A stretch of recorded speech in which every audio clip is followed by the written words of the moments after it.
Hello, and welcome to On the Irregular with me, Java Berry, a podcast where I chat to women from all walks of life about their own unique creative journey, how they got here, how their story has shaped their creative work, what they've learned, what has helped them, and where they plan to go from here. It's an irregular journey for so many of us, and I am delighted to offer a platform to share these fascinating stories and wells of wisdom. This week, I'm chatting to photographer, graphic designer, storyteller and creator of magic, Mirlah Richardson. Mirlah is a multi-hyphen, multi-talented stream of cool water, adapting to whichever way her life has led her. In this conversation, we touch upon, amongst many other things, the value of being a master or mistress of all trades, adjusting to life with her partner's MS diagnosis, carving out time for her work and creativity, letting go of what no longer fits, allowing ourselves to feel our truth instead of feeling we need to cling on to the positive, the idea of whether everything happens for a reason, and the impact the pandemic has had on us all. Welcome to episode 3 of On the Irregular with the gentle, thoughtful and oh so lovely Mirlah Richardson. On a side note, you may hear the sound of smashing glass as unfortunately we recorded this episode on my street's recycling day. Thank you for giving up a morning, because I know also how precious child-free time is, so thank you for... It's so quiet. My mum came and got them this morning and I was just like, bye, and the sun was shining. I was like, stuck the kettle on. I was like, oh, this is so nice. Love them, obviously. But yeah, it's nice just to have that peace for sure. Yeah, and I'm here to intrude on that piece. No, it's fine. It's not like just adult company, isn't it? I think that's really nice. Very true, actually. You really miss it when you've spent too much time with kids. Yeah. You feel like you end up talking to everybody like this, and are you okay? You want this? Do you want some more snacks?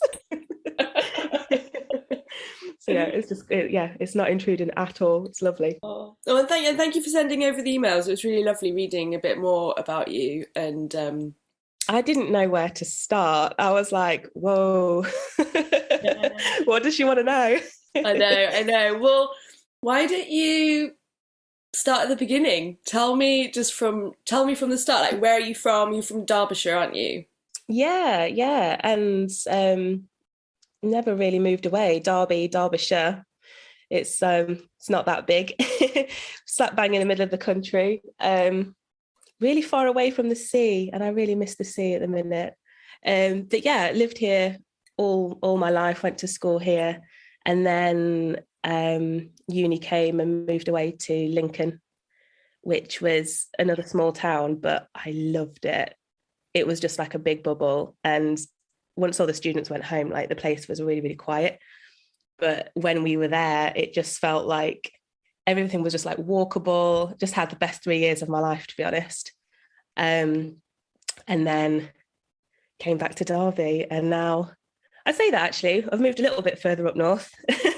We're in Chesterfield now, where Nick's family are from. Mm-hmm. And we moved here. Because I was looking at your timeline of, and like you were saying, to stick around, and I noticed that you met your husband like at school. At first, when I read it, it was like, school at uni. No, you properly met at school, didn't you? Yeah. Oh. So we were in the same year, started school at the same time, and I don't know, we made it official in 2004. So how old were you at that point? So we were year 10, so 15. Okay. Oh my goodness, yeah. You've literally known each other your whole lives. Yeah, so we were waiting to that point where we're like gone over half of our lives now, and we're at that point. So that's beautiful. It's crazy. You don't set out. Do you think that that's also like kind of what kept you staying local, like coming back home? Because you said, you're like, you were thinking about maybe moving away after being at uni, but it's more expensive, and I guess you've got the idea of like your family are there. Absolutely. There. We actually went to the same university, so that's maybe odd, I don't know. And it wasn't really like a decision. I was like, right, I must go where Nick goes. I only actually applied to 3 unis, and they're all different courses. But once I found out more about that creative advertising course, I was like, well, that's where I'm going. and Nick liked it too. And so we always do think about, like, if we moved away and went to separate universities, there's probably like a very slim chance we'd even be together. So yeah, I think by that point, how long have we been together for? I lose count. My maths is terrible. It was a while. And so we just, we were lucky enough to sort of find a house and stuff straight after uni. And we just stayed local. Mm-hmm. Mm-hmm. And what had led you to creative advertising? So you kind of said that you kind of coasted through school, but it was very much creativity that drove you. Did you have an idea in your head of what could you imagine yourself doing when you're older? So when I was younger, so I'm a bit of a 90s kid, like grew up with like changing rooms and things like that. I really wanted to be like an interior designer. Because basically I thought it was all about paint and cushions and stuff like that. I was very into that. You know, I think my room at the time was like purple and turquoise. Made my mum paint the ceiling. That's so changing. Yeah, it was great. And then, so that has always been in the back of my mind. And as I kind of grew up, I really was into shop windows. And so I realised when I was applying for universities that that's actually a job, like that's someone's job to kind of create, visual merchandising and stuff like that. And that was another course that I chose at a different university. It was like fashion something and merchandising, but overall I didn't like the way the uni was spread out and stuff, so I didn't go for it. But it was always going to be something creative. And was that encouraged at home? Yeah. I don't think my parents ever said, no, you can't do that, you must do this. And I actually like listening to some of your podcasts and stuff, I've realized how lucky I am, because I don't ever remember my mum really cracking down on me saying, you know, you need to get A stars this, or, you know, do better in maths there. Like I say, like I didn't do bad at school, but the academic subjects were kind of a bit, I realised I don't like revising. So I just kind of, coasted, I suppose, and got through it. But I really enjoyed it. I did art and took that on to A level, and really enjoyed that. But that's so wonderful that your parents just kind of gave you that freedom. Yeah, they definitely did. And I'm really grateful, really, looking back. You don't really pay attention, I suppose, at the time. But now I'm kind of like, yeah, that was great. And even now, like after uni, I've always had a bit of a side project, a little side hustle, whatever you want to call it. And I've always encouraged that and just always been so proud. So yeah, that's who you can always great, isn't it? Yeah. Beautiful. That's really beautiful. So that's really interesting, like what you were talking about,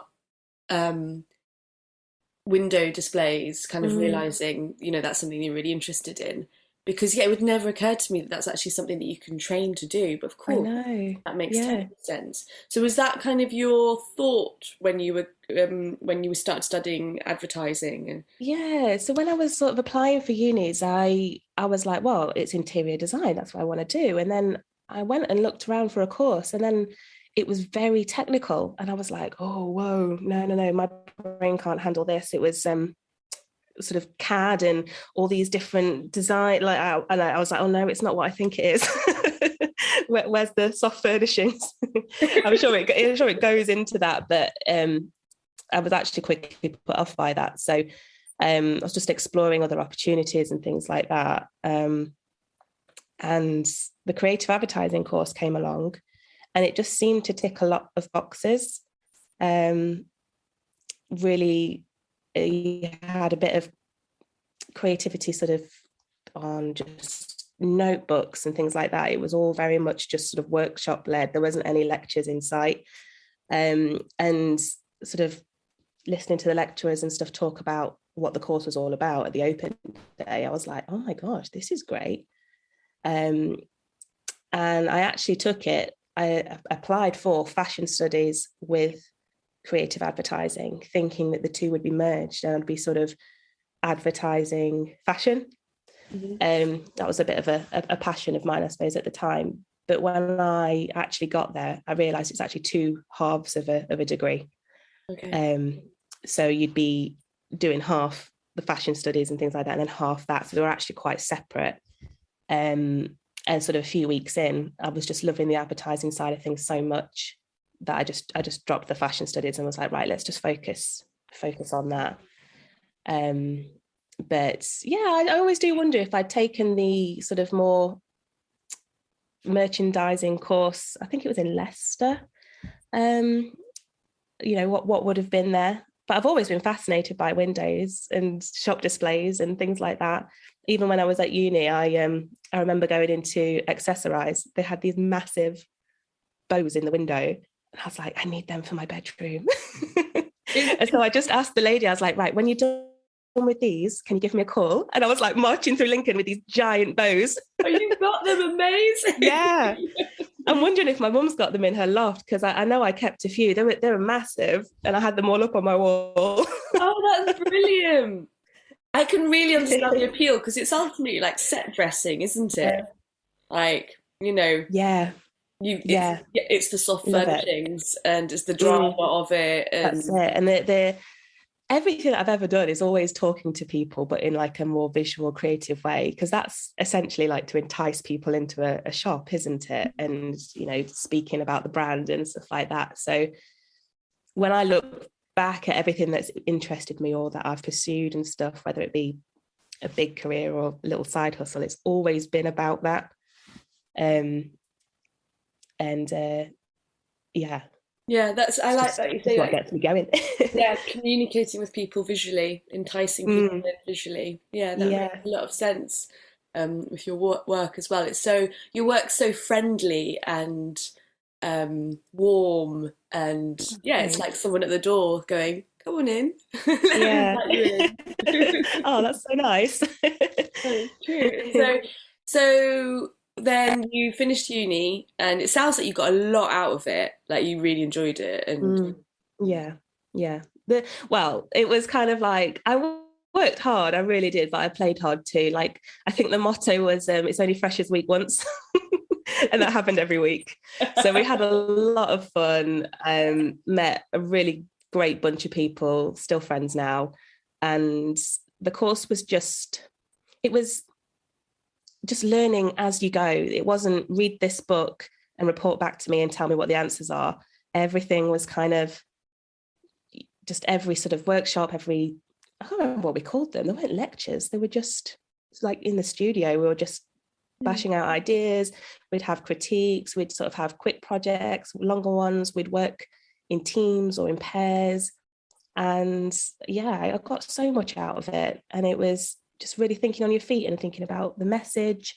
There was an element of like graphic design and so using more kit and stuff like that. Touched on video, but it was mainly kind of storyboarding and things like that. It was just brilliant. Just so glad I did it. And just like from a life perspective, I did a lot of like growing up and kind of just felt like me, I suppose. It was really nice, because I know uni is not for everybody, but I'm so glad I went. Yeah, that's so lovely. That's so lovely to hear, because it is really quite common to hear people kind of go, "Don't really know why I did that degree. Like it sounded interesting, but."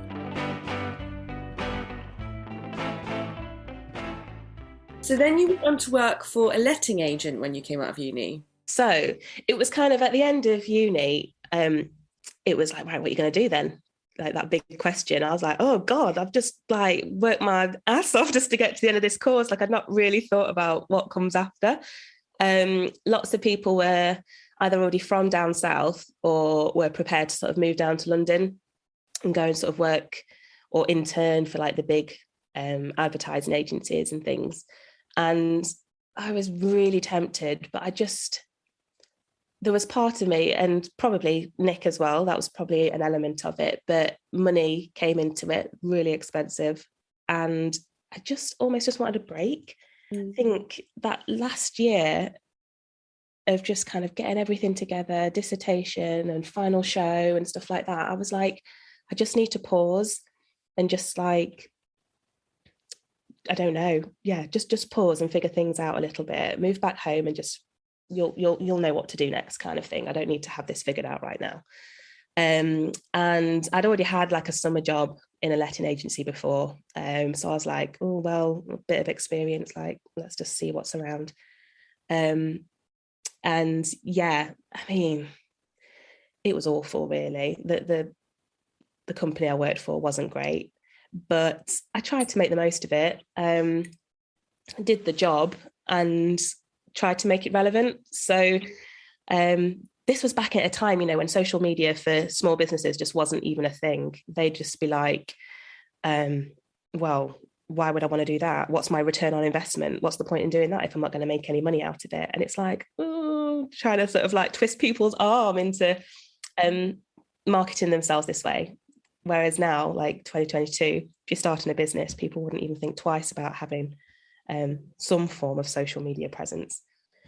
Anyway, so I was like, look, let me just do it for you and we'll see how it goes. And so I kind of got them onto social media to try to make it relevant, and sort of designed a few posters and things to go in the windows and did a couple of like PR articles and stuff. And it wasn't part of the job. I needed something else because it was pretty dry. Yeah. And so, yeah, I just kind of did what I could to kind of make it feel a little bit more creative, which is when I was kind of like, oh yeah, this definitely isn't giving me enough of the creative juice that I need. So that was when I kind of just started doing freelancing and that hustle on the side, pretty early on out of uni, really. And yeah, I've not really looked back since. I've always had that little / something else. Yeah. So what would you describe yourself as, or what have you described yourself kind of like over the years when you've been focusing on different areas? So back then I was MT creative because I wasn't married. I was still a Thornley. And I just did copywriting and flyers, so sort of graphic design bits and pieces for businesses, so logos, branding, and sort of the whole collateral that comes with that, business cards and things like that. To be honest, it was very much a see what comes my way, and things just did, and I'm not quite sure how.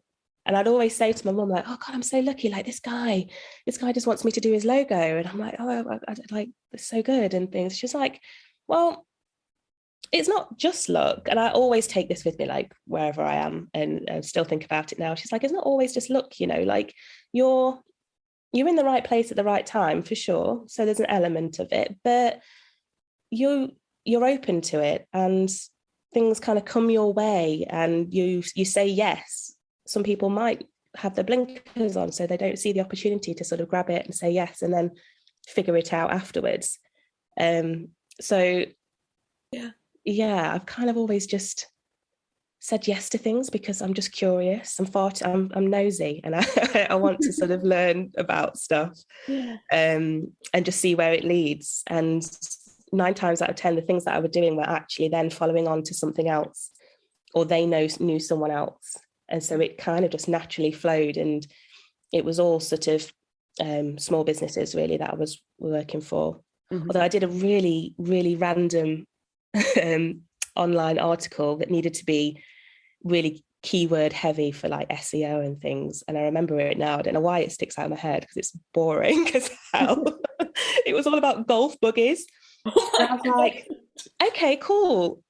I'll do that for you. I'm like frantically searching about golf buggies, trying to make this article sound super exciting and have all the keywords in it. And I'm like, ask me anything about these golf buggies and I'll sell it to you, because I've just been completely obsessed with them for the past couple of days.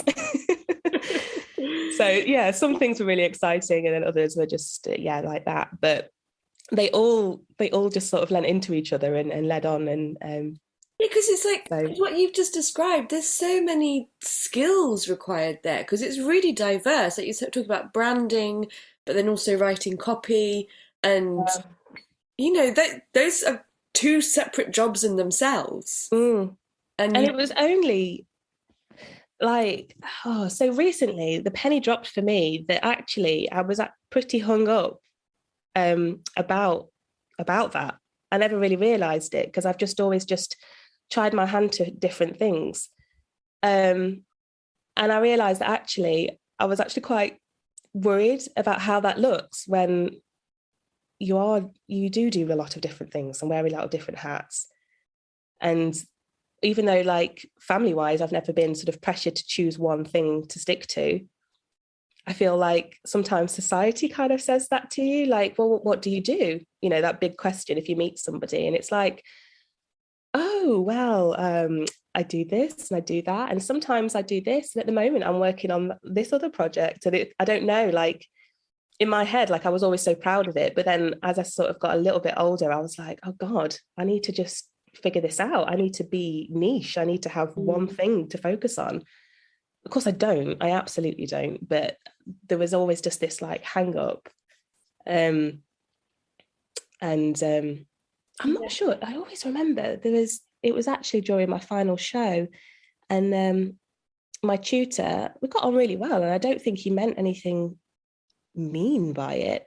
But when I sort of said, I'm not really going to go down to London to go and work in an advertising agency, he's like, okay, well, what are you going to do then? I said, well, there might be sort of agencies and smaller ones in and around like Derby, Nottingham, East Midlands. And it's like, yeah, but they're going to need you to have a lot of skills because there'll be, all the different bits. It'll have like a design department, a copywriting, web design, and things like that.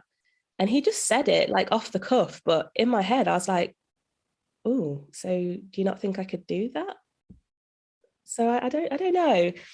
It's that classic phrase, isn't it? Which I recently learned has an extra bit on it, which actually swings it into a positive. But the whole jack of all trades. So yeah, that's always sort of played on my mind a bit that I should stick to one thing, but I don't enjoy that. I really love learning lots of things and having multiple strings to my bow. And it's, yeah. So I'm still figuring that out. I found it. A jack of all trades is a master of none, but oftentimes better than a master of one. That's it. And it was literally just recently that I learned that last bit. And I was like, oh, see, it's fine. Yeah. Yeah, I completely agree. I think that I'm similar to you. I've often felt like I need to focus on one thing, and because like it's similar, like I have a real pull towards the visual, but also to writing and in lots of different aspects. And you are, I think, encouraged just to kind of hone in on one. And I think it's a very British attitude as well, because I remember a director once, he was talking about this creative, a female creative, and she wrote, she directed, and she acted. And I remember him saying, yes, but what is she? What is she? It's like, well, she's a writer. Who is she? Who is she? Yeah, she's a writer, director, and an actor. But he just couldn't get his head round the idea. But I think in the States it's often quite different. It's far more embraced that you are kind of like a multi-hyphen creative. Yeah, it is, isn't it? Especially, I'd really like to know, and it'll be interesting as my kids grow up as well, that whole career section towards the end of school, where it's kind of like, well, what do you want to be then? I wonder how that looks now at schools. You know, because people are going, well, I'm going to be a YouTube creator. That wasn't even a thing like when I was young. And yeah, just making a living off your talents, but sort of not in a traditional sense. I just think is really exciting. Yeah, definitely. I think it really kind of puts a different spin on traditional education as the kids are growing up, because so much of it, I just think, is that relevant? I mean, I guess, it doesn't all have to be kind of directly relevant to your life. I know that it's also about kind of like learning skills. And I kind of feel like there's a whole radical like revolution needs to happen really in terms of education, also because knowing how we all learn so differently. And like I was at the boys' school recently, and there was a little sign up saying ears open, hands still, eyes alert, and watching. And I was looking, I was like, yeah, but not everybody processes information like that.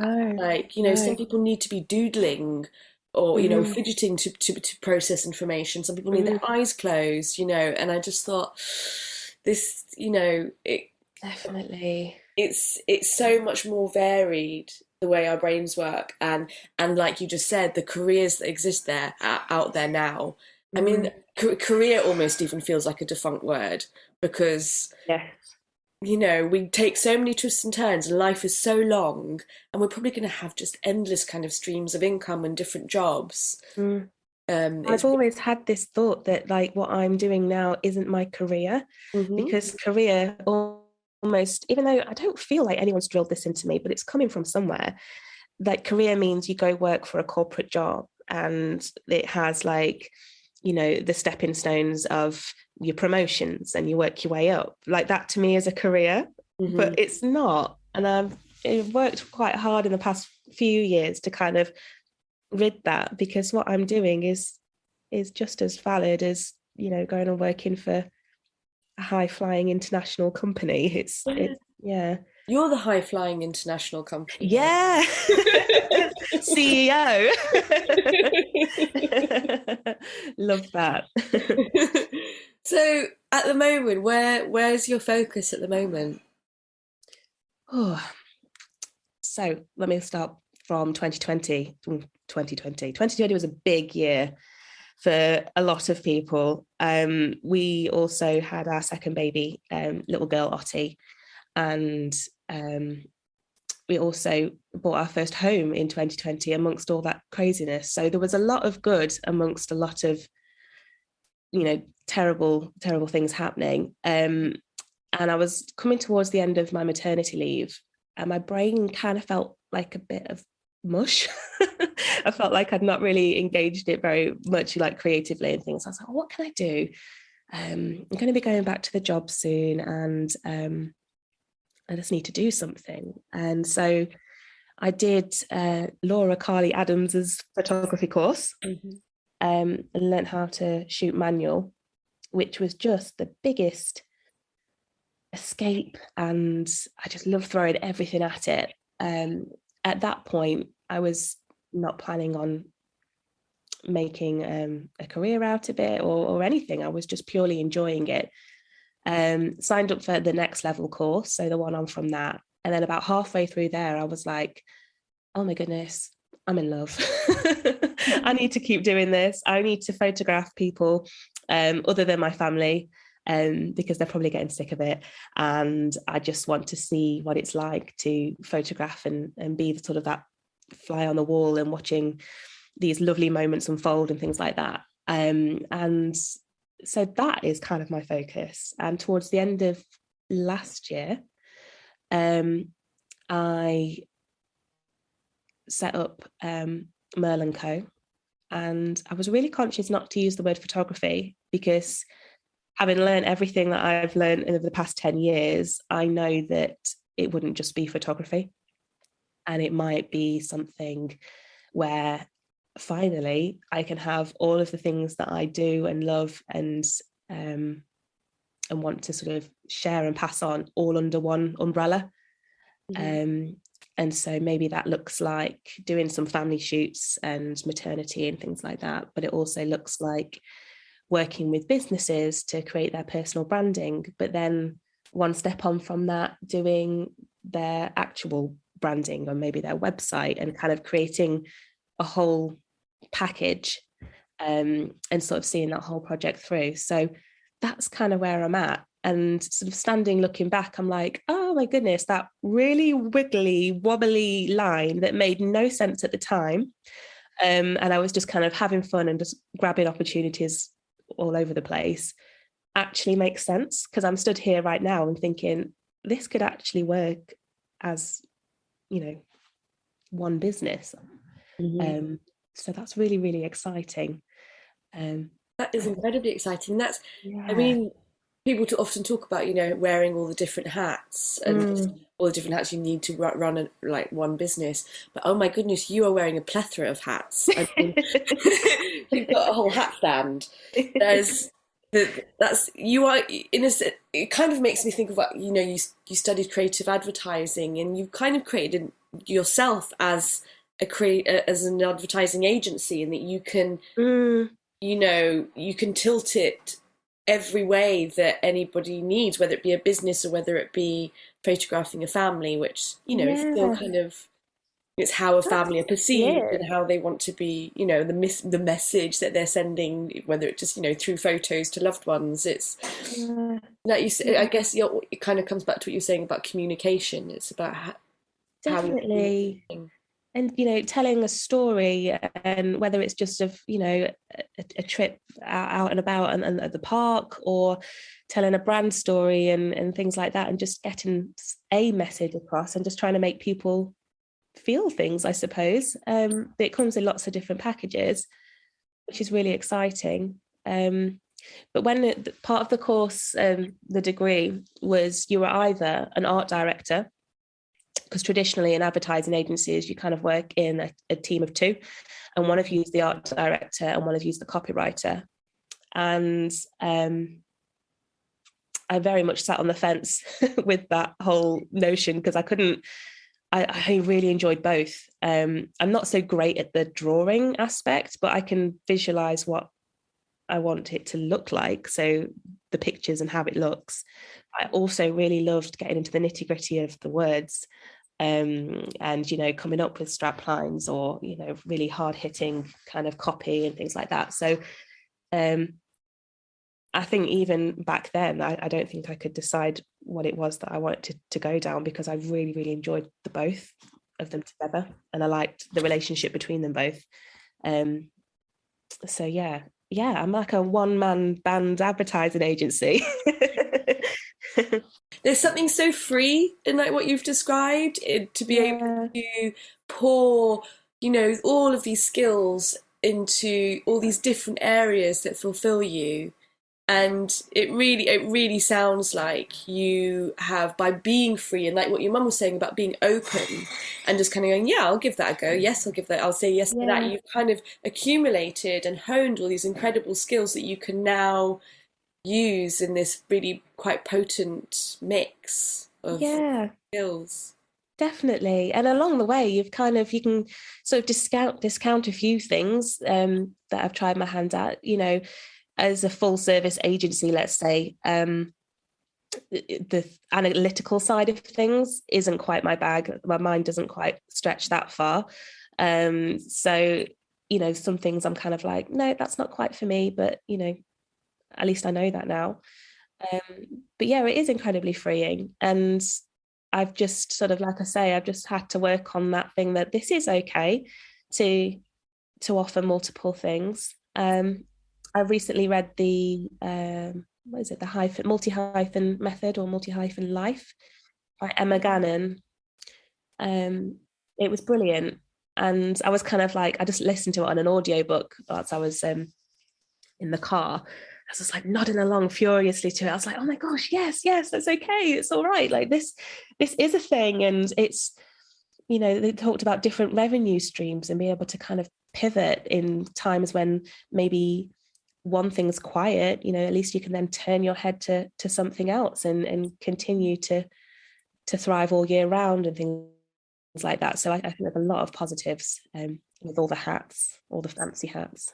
Yeah, it makes sense, doesn't it? Because I think I know somebody who, she works seasonally. So in summer, part of her work is very busy, but then through the winter it goes very quiet. So then she kind of has a whole other different career. Or other projects that she works on. And I just think that's so, that makes so much sense. You can be strategic and clever with it without, and you don't have to. It's really interesting, isn't it, how we kind of think that we have to be this one thing, and if we're not successful at it, or we're not busy with it all the time, then it's not viable, or it's not successful. Yeah. And you know, and also the you know, accepting that just because we might be doing something now doesn't mean we're going to do it a couple of years down the line. I think there's also that thing of like, you know, you just throw stuff at the wall, see what sticks, and it might stick for a while, and then that kind of like falls away, and you might decide that you don't enjoy it. But I think I've often through life thought that things had to be really definite, and they would be that way forever. But you know, it's so much more fluid and changeable than that, isn't it? It really is, and I think I've never really.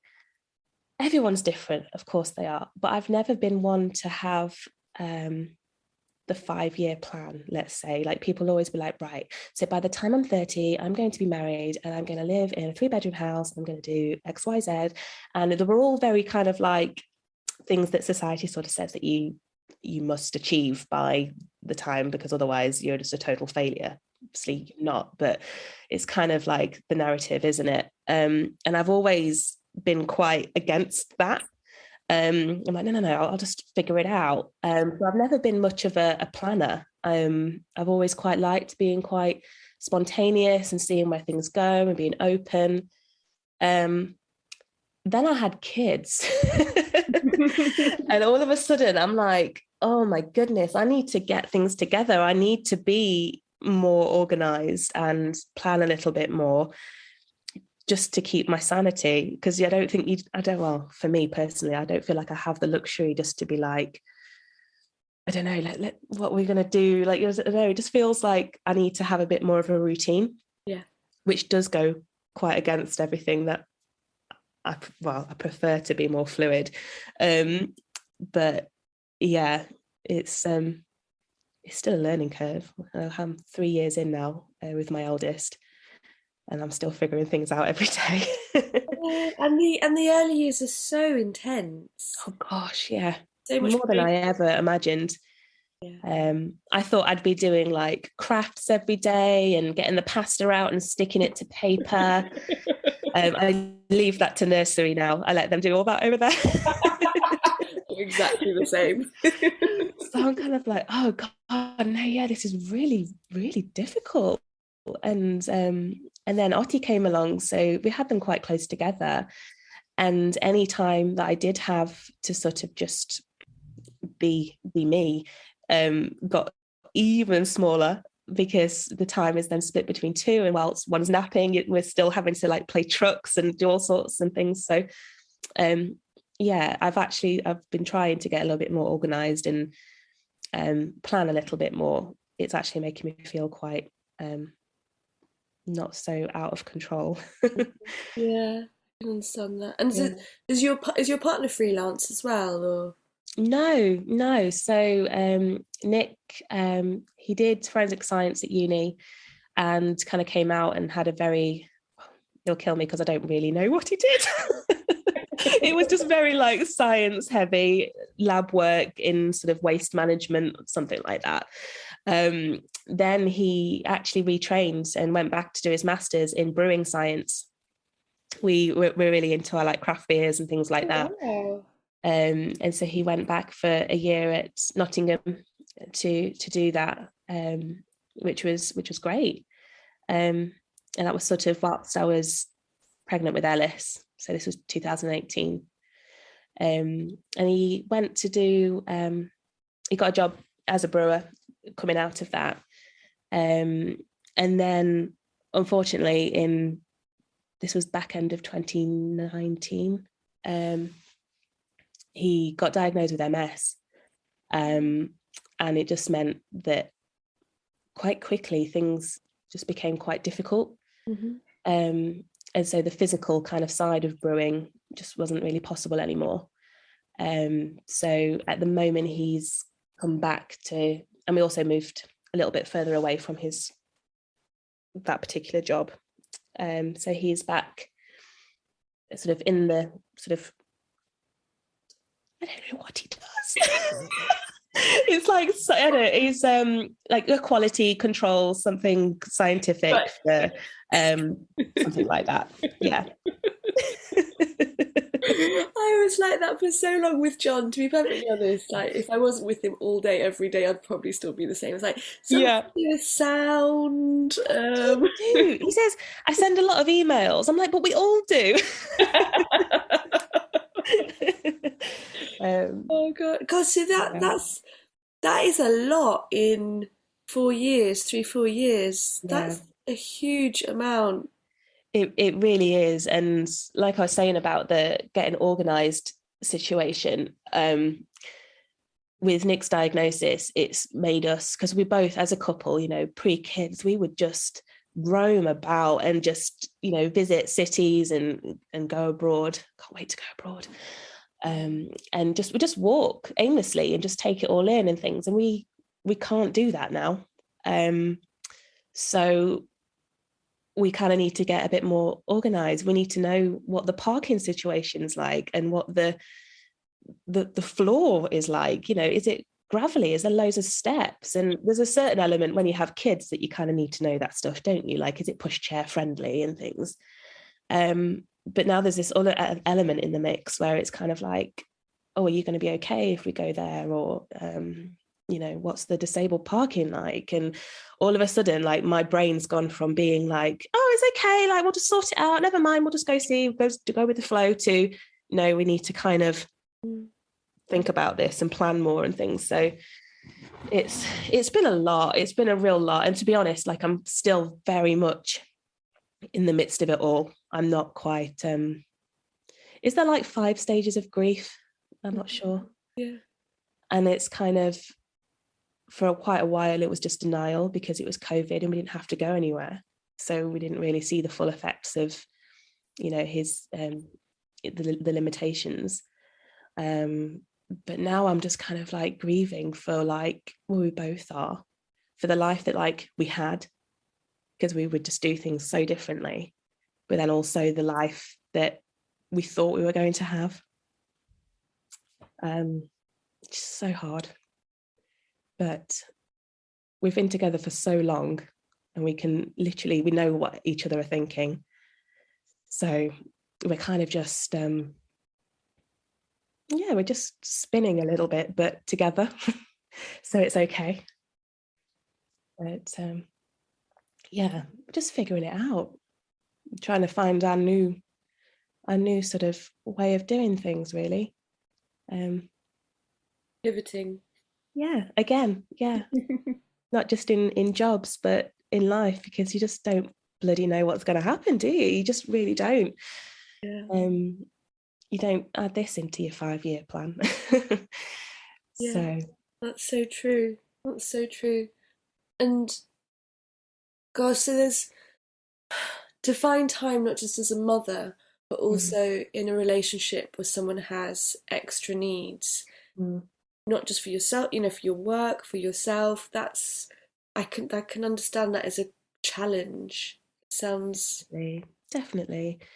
And that's it. It's about carving out those times, because if you don't, the time will just run away with you.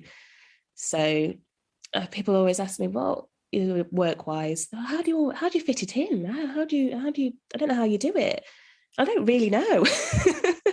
I do it because of 2 things. Like, one, financially, I need to support my other income, so that's just a no-brainer. But the other one is that I just want to do it for me, because I bloody enjoy it. I wouldn't do it if I didn't. No one needs the added, and it's not stress at all, to be honest. Like, it's a challenge, but I do it because I enjoy it. And I guess thirdly, it's just the way I know. I just like to get stuck in, and I don't know, maybe I just get a buzz out of having lots of plates to spin. I think I can definitely relate to that, actually, the kind of enjoying that pressure in a way, just a slight pressure. It's not a negative pressure, but like, I've got this, I've started this, so now I want to continue that, and it kind of keeps your brain, your brain going. And it's like you with the podcast, you just do that for the love of it. And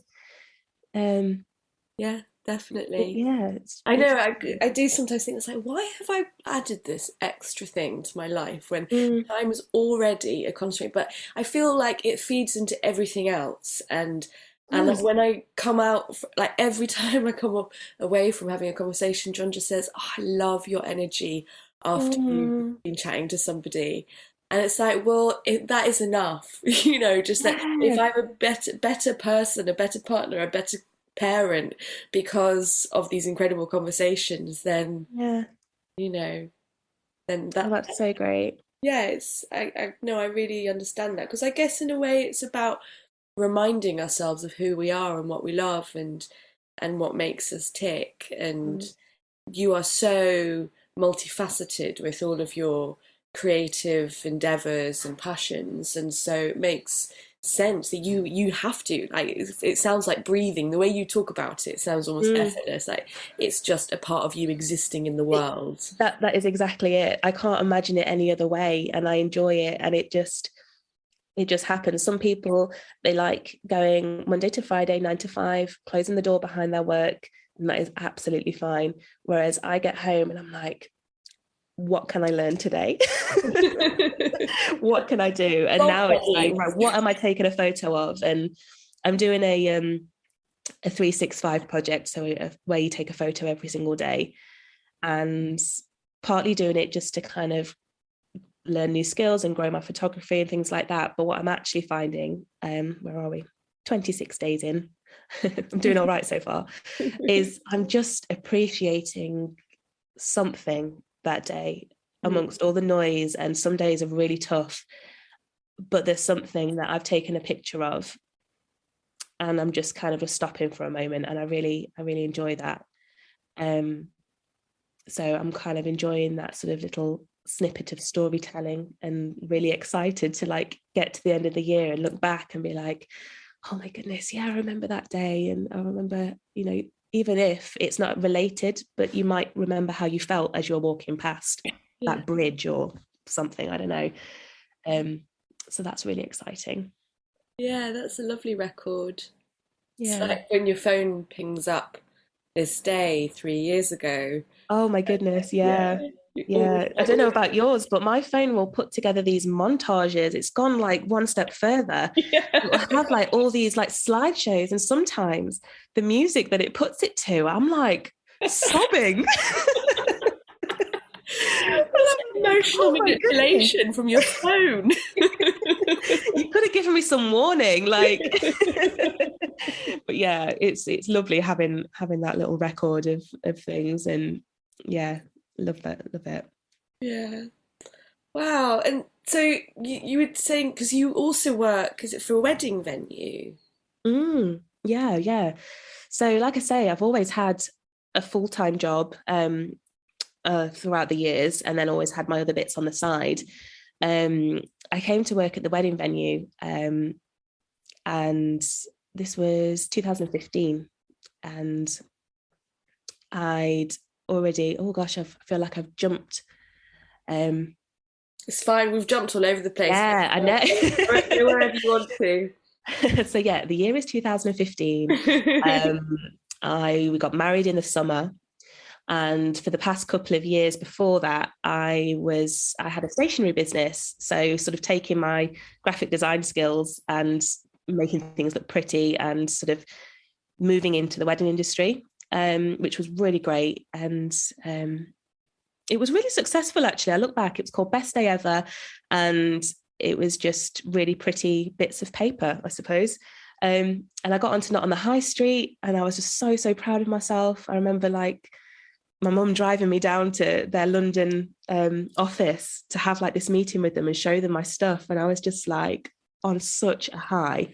And it was brilliant. But it kind of got to a point where I kind of had to keep it at a level or scale it up. And that just felt way too scary. It would mean some sort of studio or bigger space to work and big printers and stuff like that. And it wasn't the right time. So after sort of having Ellis, I just kind of, it just fizzled out. And I have to try and remember to myself that that's not a failure. That was just, you'd taken it as far as you could go.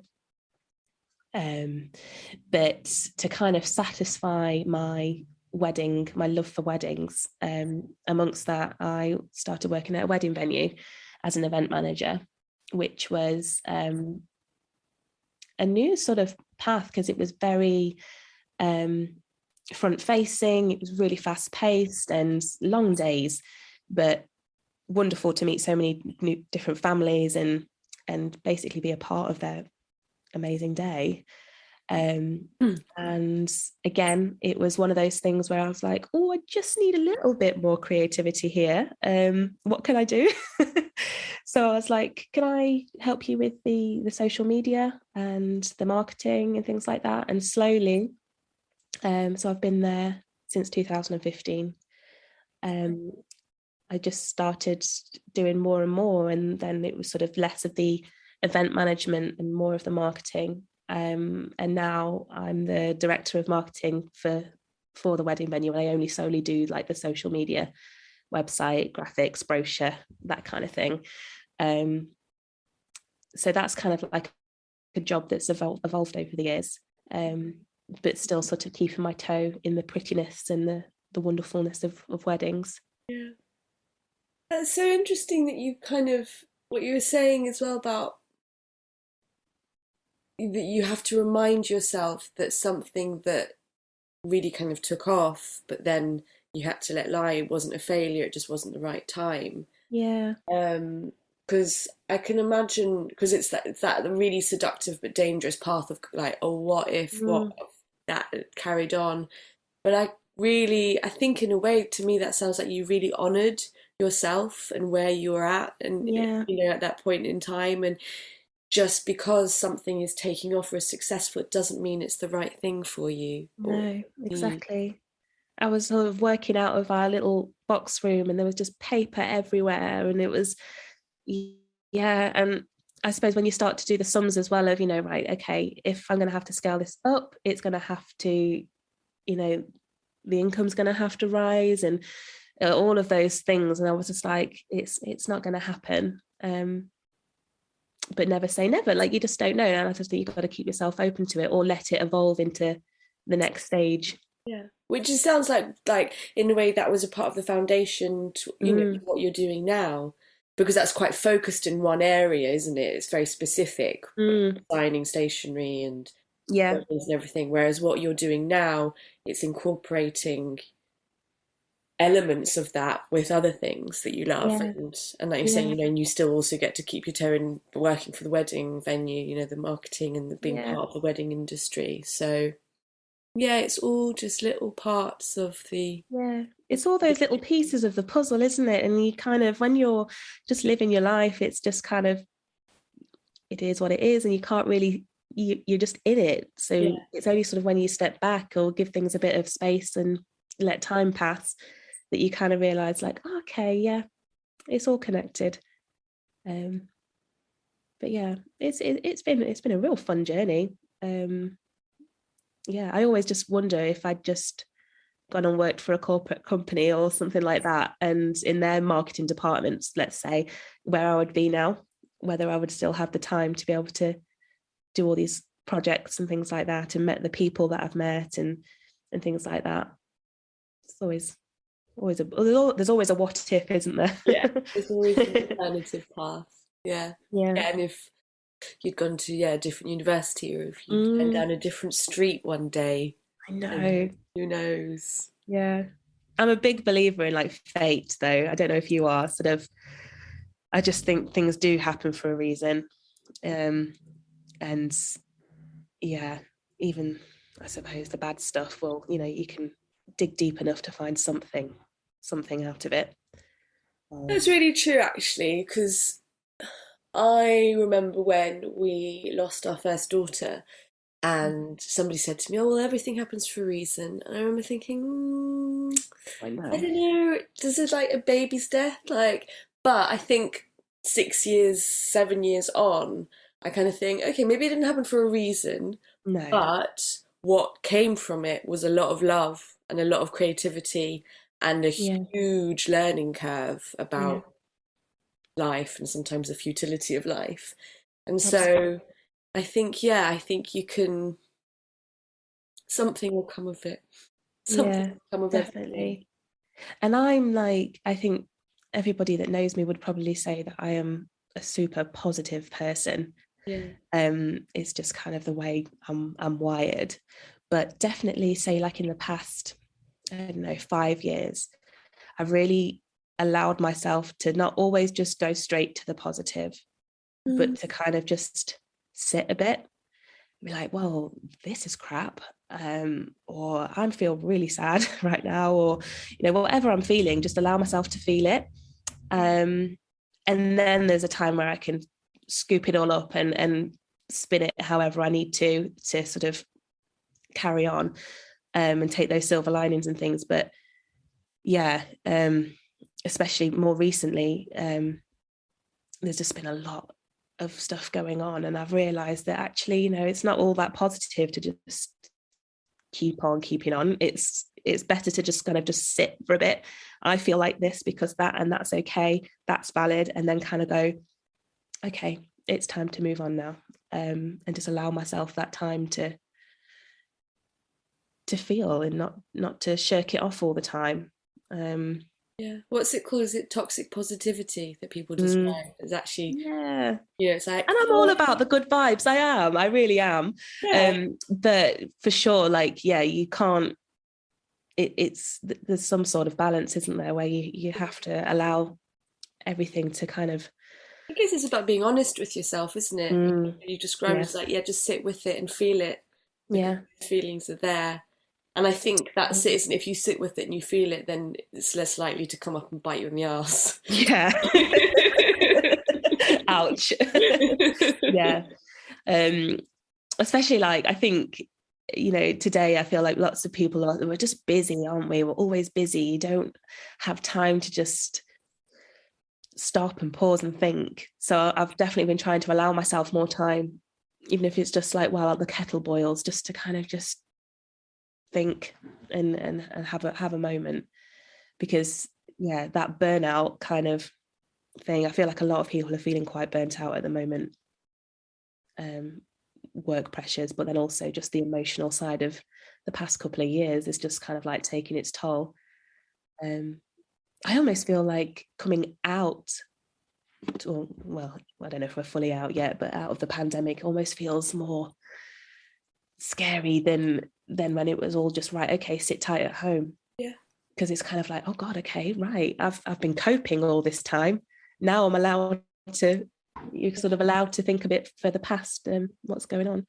But no, completely. I think I was talking to John about it yesterday, actually, because we were saying about how we would have the socially distanced, the doorstep disco on our street in the first year of... Oh, how nice. It was really lovely, and we'd put the speakers out and everyone would stand outside their house and have a dance, and so we'd kind of be able to see each other, not get close, but it was a way of, having that community. Well, it's so lovely, and we thought, God, it's really kind of waned since then, hasn't it? And as people have kind of gone back out into their lives, and everyone's busier again, but I was like, I think also that we are all exhausted, and keeping that kind of, let's keep that community kind of bon courage, like, it's just, you can't sustain that, and no, you can't.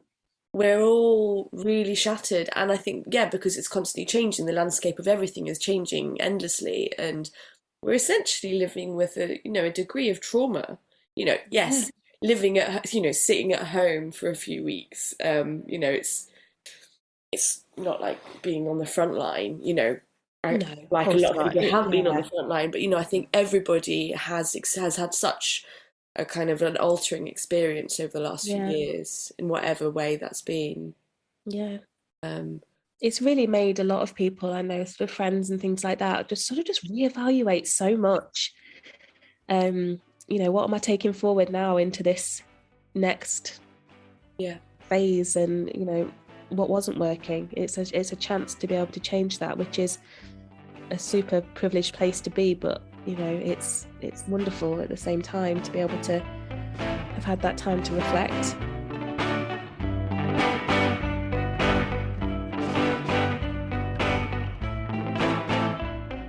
Oh gosh, thank you so much, Mirlah, for... You're so welcome. It's been brilliant.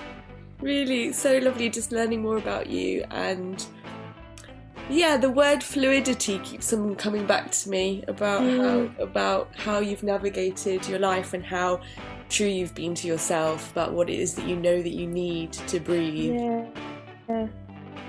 It's funny when you say that word, actually, like you do sort of imagine like water will always move, don't you? And I think that's me. Like I do enjoy that kind of fast-paced movement, and there's going to be like little bits that kind of, speaking in metaphors now, but it's kind of like, little dams come in and they like block your path, so you just get pushed into another way, but you kind of just keep on moving anyway. Yeah, that's me. You're the sea. You can find Mirlah's photography and branding work online at mirland.co or on Instagram at heymirlah and at mirland.co. Please refer to the show notes for links. Thank you so much for listening to On the Irregular. Please make sure you review and subscribe, as it helps other listeners find us. It truly does make such a difference.